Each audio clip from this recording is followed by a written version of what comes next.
Hello and welcome guys, मेरा नाम है रचित पंवार और अपने साथ फिर से जुड़ चुके हो इस वीडियो के माध्यम से। तो आज हम पढ़ने जा रहे हैं एक रीजनिंग का एक पार्ट है, एक इम्पॉर्टेंट पार्ट है जिसका नाम है ब्लड रीजनिंग।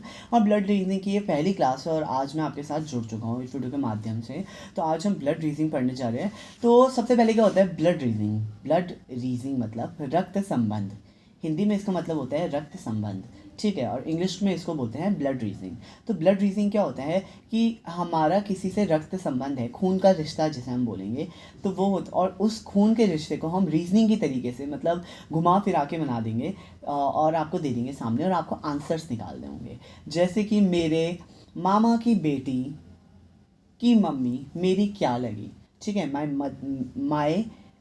मैटरनल, देखिए मतलब मामा को हम बोलेंगे मैटरनल अंकल, ठीक है। तो my maternal uncles daughters mother is my what, तो वो क्या होगी मैटरनल आंटी, ठीक है, या मामी लगी, ठीक है। तो ऐसे कुछ इस तरीके की ब्लड रीडिंग होती है। हमें कोई बेसिक सा क्वेश्चन दे दिया जाता है और हमें उसके हिसाब से आंसर्स को देना पड़ता है, ठीक है। तो सबसे पहले ब्लड रीडिंग पढ़ने से पहले हम कुछ टर्म्स, कुछ टॉपिक्स पढ़ते हैं। टॉपिक्स भी नहीं, कुछ टर्म्स पढ़ते हैं कि हम उसको क्या बोलते हैं, क्या है। सबसे पहले जो आते हैं वो आता है सिबलिंग।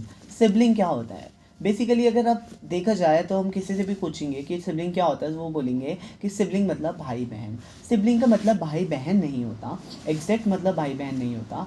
सिबलिंग का मतलब होता है सहोदर, मतलब आपके खून के रिश्ते वाले सहोदर, ठीक है। जैसे कि और सिबलिंग का एक बड़ा एग्जाम्पल है आपके भाई बहन, जैसे आप और आपकी एक छोटी बहन, तो दोनों सिबलिंग्स होंगे। पर हाँ, आपके चाची ताई के लड़के सिबलिंग्स नहीं होंगे, वो आपके कज़न्स होंगे। तो सिबलिंग्स और कज़न्स में डिफरेंस होता है। अब उसके बाद आता है हमारा माता की तरफ से जो अंकल देखो, मम्मी की तरफ से मम्मी के भाई के, या फिर मौसा जी, वो सब क्या होंगे? तो वो होंगे हमारे माता की तरफ से मैटरनल। तो अंकल, क्योंकि वो जनरली इंग्लिश में वर्ड बोला जाता है अंकल, तो वो क्या होंगे मैटरनल अंकल, मैटरनल आंट। जैसे मामी मैटरनल आंटी और मामा मैटरनल अंकल, वैसे मौसी मैटरनल आंटी और मौसा मैटरनल अंकल, ठीक है। कुछ इस तरीके से हम बोलते हैं मम्मी की तरफ से। और पापा की तरफ से क्या बोला जाता है पैटर्नल आंट और पैटर्नल अंकल। जैसे कि चाची होगी पैटर्नल आंट और चाचा होंगे पैटर्नल अंकल, वैसी फूफा होंगे पैटर्नल अंकल और फूफी होगी पैटर्नल आंट, ठीक है। इस तरीके से ये कुछ बेसिक वर्ड्स है जो आपको ब्लड रीडिंग में यूज़ करने को मिलेंगे। इसके बाद आपका आता है स्पाउस। स्पाउस का मतलब क्या होता है? स्पाउस का मतलब पति पत्नी, ठीक है, पति पत्नी।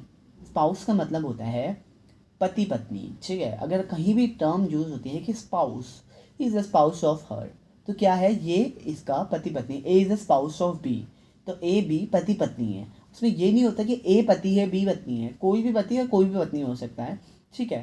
पर स्पाउस का मतलब जनरली होता है पति पत्नी। अब उसके बाद आता है companion.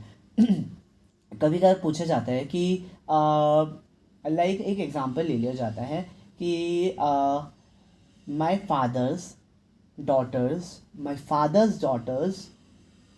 Husband father's is what of my father's, मतलब मेरे पिता की बेटी के हस्बैंड के पिताजी मेरे पिताजी के क्या लगेंगे, तो वो होता है समधी। हिंदी में तो हमें समझ आ गया समधी। इंग्लिश में क्या करेंगे? इंग्लिश में उसे बोलते हैं कंपेनियन, मतलब जहाँ समानता आ जाती है ना, या साथ वाले आ जाते हैं हमारे, तो उसमें हम कंपेनियंस बोलते हैं। My best friends, my best friend नहीं, we are the three best friends. My best friend Vishant having a best friend Sunil is what of mine, वो भी बेस्ट फ्रेंड होगा।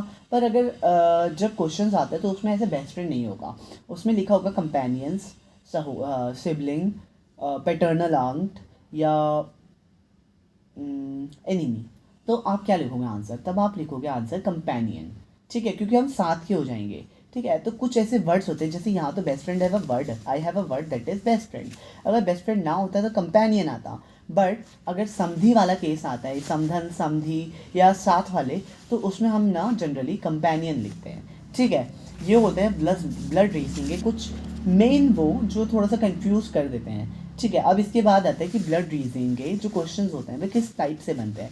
जनरली 3 टाइप से बनते हैं, ठीक है। सबसे पहला हमारा आता है इंडिकेटिंग फॉर्म या फिर पॉइंटिंग फॉर्म, किसी को इंडिकेट करना या पॉइंट करना, ठीक है। जैसे कि एक एग्जांपल ले लेंगे, एक क्वेश्चन का ले लेते हैं हम कि pointing to a woman Ritesh said. अगर मतलब इसका बेसिक मतलब हिंदी में समझिए कि एक वुमेन को, एक औरत को पॉइंट करते हुए रितेश ने कहा, ठीक है, Ritesh said her granddaughter is the only daughter her granddaughter is the only daughter of my brother. How is woman related to Ritesh? अब हिंदी में इसका मतलब समझो कि रितेश ने एक औरत को पॉइंट करते हुए कहा कि जो उसकी ग्रैंड डॉटर है वो मेरे भाई की बेटी है, ठीक है। उस औरत को पॉइंट करते हुए कहा कि उसकी ग्रैंड डॉटर मेरे भाई की बेटी है, ठीक है। तो वुमेन और रितेश का क्या संबंध हुआ? ऑब्वियस है, वो उसकी ग्रैंड डॉटर मेरी भाई की बेटी है, तो ऑब्वियस है वो रितेश की भी तो माँ होगी, क्योंकि रितेश और उसका भाई भाई है, और उस रितेश के भाई की बेटी उस वो जो वुमेन थी उसकी ग्रैंड डॉटर है, ठीक है, रितेश के भाई की बेटी। तो रितेश और उसका भाई भाई भाई है, और वो उसकी दादी है बच्ची की, तो वो दादी रितेश की क्या लगी? वो उसकी माँ लगी। सिंपल सा क्वेश्चन है। तो ये एक छोटा सा एग्जांपल है इंडिकेटिंग फॉर्म का या फिर पॉइंटिंग फॉर्म का। वो तो पॉइंट करेगा या इंडिकेट करेगा। जैसे कि एक और एग्जांपल ले लिया जाए कि introducing a woman, Shashank said she is the mother of the only daughter of my son. How the woman related to Shashank. मतलब एक वुमेन को इंडिकेट करते हुए, एक वुमेन को पॉइंट करते हुए, इंट्रोड्यूस कराते हुए शशांक ने कहा कि भाई जो उसकी माँ है, दैट शी मतलब शशांक ने कहा she is the mother of the only daughter of my son. वो माँ है वो वुमेन जो है वो माँ है मेरी, the only daughter of my son, ठीक है। She is the mother of the only daughter of my son. मेरे बच्चे की, मेरे जो बेटा है उसके बच्चे की वो माँ है, तो वो मेरी क्या लगी? इसका मतलब ये है, शशांक ने कहा है ऐसा, ठीक है। शशांक ने कहा कि शशांक के बेटे की बेटी की वो माँ है, वो वुमेन, तो वो उसकी क्या लगी? Daughter in law. बस सी बात है कि शशांक की डॉटर इन लॉ लगी वो। क्यों? क्योंकि शशांक के बेटे की बेटी जो है उसकी माँ है वो वुमेन, तो वो उसकी बहू नहीं हुई, तो वो डॉटर इन लॉ हो जाएगा। तो ये एक छोटा सा एग्जांपल है कि इंडिकेटिंग फॉर्म का, कि कोई किसी को इंडिकेट कर रहा है या पॉइंट कर रहा है या इंट्रोड्यूस करा रहे हैं, ठीक है। अब जो सेकंड टाइप आता है वो आता है कोडिंग फॉर्म। कोडिंग फॉर्म में क्या होता है, जैसे कि दिया होता है $A, इसका मतलब होता है कि A is the mother of B, A#B, A is the father of B, A@B, B is the wife of A%B, A is the daughter of B। तो हमें एक क्वेश्चन पूछा होता है P@Q $M#T%U, ठीक है, ये क्वेश्चन है। और क्वेश्चन में क्या पूछा हुआ है कि Q रिलेट कैसे कर रहा है U से। इसे हमें कुछ नहीं करना होता, इसमें सबसे पहले हमें चार्ट बनाना पड़ता है। एक बेसिक चार्ट होता है।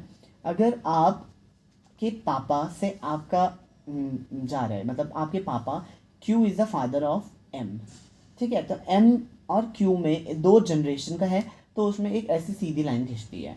और अगर ये होगा कि M is the husband of R, तो ये इसमें ऐसी वाली लाइन खींचती है, ठीक है। अब मैं इसको कैसे समझाऊँ? हॉरिजॉन्टल और वर्टिकल तो आप समझते हो ना, तो बस सिंपल सा बात है, एक ऐसी लाइन खींचेगी सीधी और एक ऐसे में लाइन खींच जाएगी, ठीक है, हॉरिजॉन्टल और वर्टिकल लाइन खींच जाएगी, ठीक है। तो ऐसे करके आप एक चार्ट बनाओगे।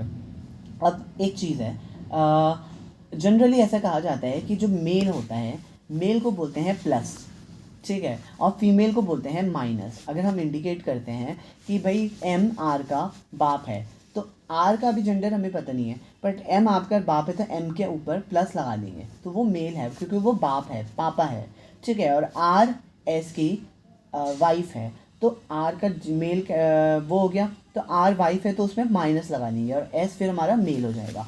पर वो है कि आगे की सिचुएशन के बेस में भी देखा जाता है, पर S हमारा फिर मेल हो जाएगा, ठीक है। तो ऐसे एक चार्ट बनता है और उसके अकॉर्डिंग हमने ये कंक्लूजन किया कि Q मदर इन लॉ है U की, ठीक है, एक बेसिक सा चार्ट बन जाएगा। अब उसके बाद आता है थर्ड फॉर्म, जिसमें हम बोलते हैं पजल फॉर्म, ठीक है। तो पज़ल फॉर्म क्या होता है? पज़ल फॉर्म कुछ भी नहीं होता, ठीक है, वो मैं आपको समझाऊंगा बाद में। अभी के लिए इतना बहुत है क्योंकि ये फर्स्ट क्लास है। तब तक के लिए मुझे लगता है कि आपको क्लास बहुत पसंद आई होगी और मेरा बोलने का तरीका ऐसा ही है। तो अगर आपको प्रॉब्लम हुई होगी तो उसके लिए सॉरी। बाकी thank you so much guys for watching this video. Like, subscribe, share और कमेंट जरूर करें, और चैनल पर नए होते चैनल को सब्सक्राइब भी कर देना, क्योंकि अगर आप चैनल को सब्सक्राइब करोगे तो इसी से मुझे बूस्ट मिलेगा। तब तक के लिए धन्यवाद, बाय।